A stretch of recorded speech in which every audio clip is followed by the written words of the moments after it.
¿Qué tal? Buenas tardes. Mi nombre es Romeo Fuentes y pertenezco a la Ingeniería en Tecnologías de la Automatización. Les voy a leer un poco acerca de mi tarea 11, que es grupos. Como pueden ver, tarea 11, grupos. Mi nombre es Romeo Fuentes López y mi grupo es ITA 56. Los clústeres agrupan elementos de datos de diferentes tipos. Un ejemplo de un clúster es el clúster de error de Latvia, el cual combina un valor booleano, un valor numérico y uno de cadena de caracteres. Un clúster es similar a un registro o a una estructura de lenguaje de programación basados en texto.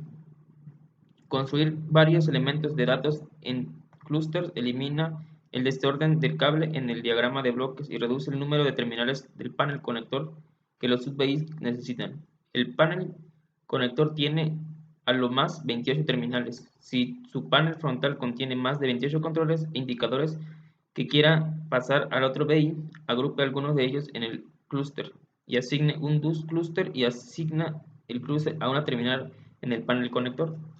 La mayoría de los clústeres en el diagrama de bloques tienen un patrón de cable rosa y terminal de tipos de datos. Los clústeres de error tienen un cable amarillo oscuro y terminal de tipo de datos.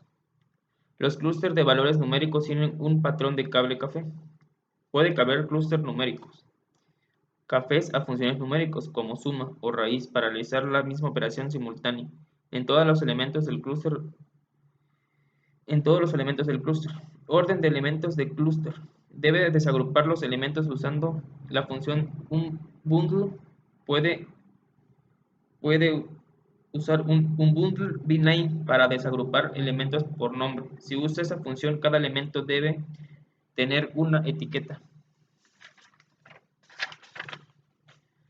Un clúster puede ser un control o un indicador. No puede tener combinación de controladores e indicadores. Crear controles e indicadores de clúster. Al tener el clúster en el panel frontal y arrastrar un objeto de datos o elementos hacia el interior de la estructura es clúster. Un ejemplo es este, como se muestra aquí en esta. Crear constante de clúster. Para crear una constante de clúster, en el diagrama de bloques seleccione una constante de clúster en la paleta de funciones. Puede usar una constante de clúster para almacenar datos constantes o como punto de comparación con otros clústeres. Ensamblar clúster.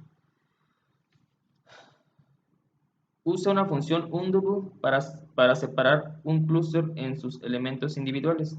Use un bundle bname para regresar los elementos individuales, como se muestra aquí en este diagrama. Desamblar clúster. Use la función unBundle para separar un clúster en sus elementos individuales. Use un bundle bname para separar los elementos de clúster de los cuales especificó los nombres. Y aquí se da una idea de cómo más o menos es. Usar funciones de clúster. Se puede realizar tareas similares a extraiga elementos de datos similares desde un clúster. Añada elementos de datos individuales a un clúster. Fracture con clúster en sus elementos de datos individuales. Y bueno, eso sería todo. Muchas gracias.